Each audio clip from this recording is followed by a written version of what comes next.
Good morning. This is Nathan with HunterByDesign.com, and I've had several different requests concerning coyote hunting and wanting to know kind of what I do, how I do it. I wanted to share a little bit with you. First thing I'll go over is the gear. Of course, you can shoot a coyote with anything, but I've got the Remington R15. This thing, I love this gun. This is my favorite gun to shoot of anything that I own. The recoil is light. It topped it with a Coyote Special Nikon, just a 3x9.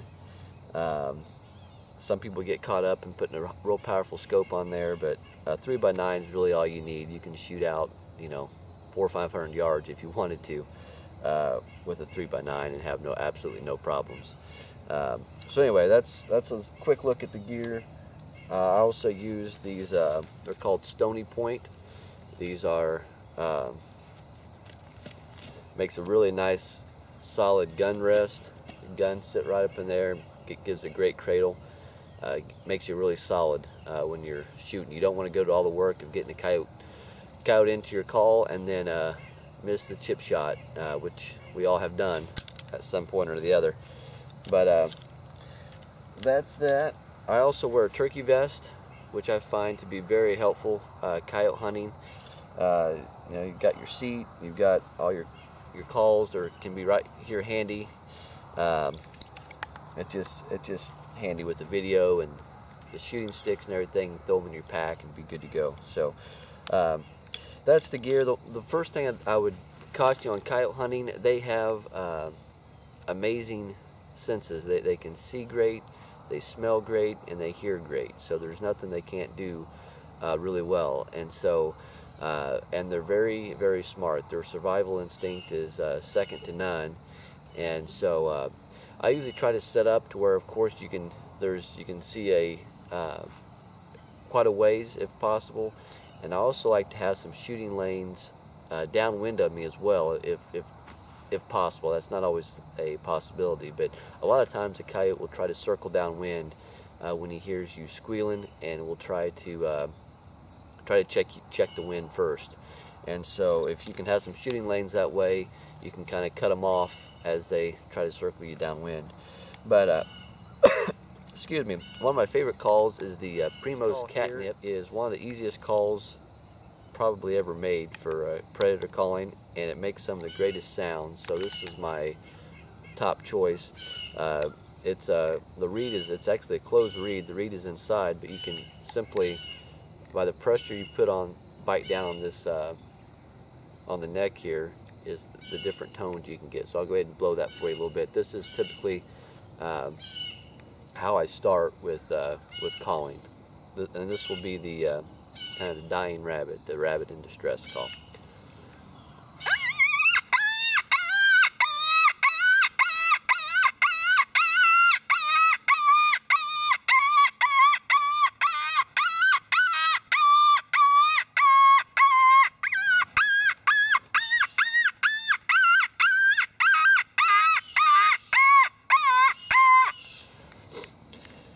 That's about all there is to it. It's got a really flexible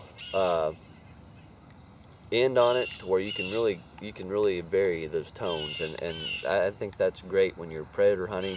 If you've ever heard a dying rabbit, it's one of the worst sounds you'll ever hear. They scream and bawl, and it all different tones and pitches, and so you can't mess up too bad when it comes to predator hunting.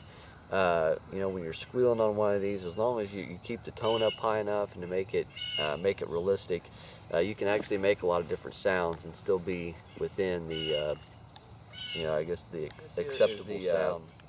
The Verminator, the Tweety model, and it's another rabbit distress, and it just has a little bit different pitch. You can get a little bit more volume out of this one.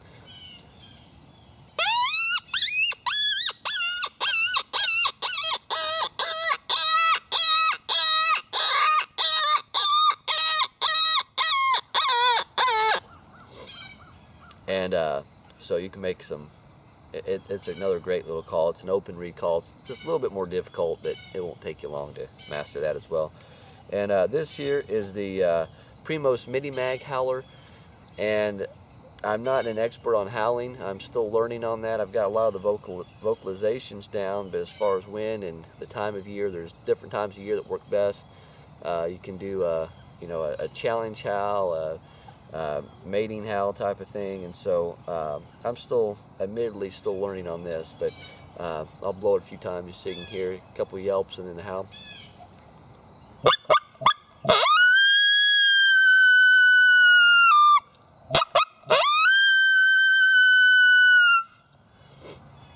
And so this is a lot of fun at night. Go out, play with the coyotes. You learn a lot that way, and it's just a lot of fun to do as they answer back and get a whole pack going. It can be a lot of fun. But typically I stick with the, especially if I'm just predator hunting, if you're going for fox and bobcat and everything else, I wouldn't recommend howling. So I would just stay with the rabbit. Rundown of coyote hunting, kind of predator hunting. One of the things you want to slip into your spots. Many people just kind of walk out to wherever they're going to go, and I mean, it's a lot like deer hunting. You want to be as sneaky as you can. Dog and how smart he is. Coyotes, not a lot different than that, and so you need to be sneaky getting in there. Pay attention to the wind direction. You know, they'll pick you off with wind. Try to sit in the shade. Try to sit in the sun. They pick up movement like crazy. I also wear a face mask while I'm hunting. I'll stick a face mask on. I'll be as camoed up just like I'm turkey hunting. So camo's super important.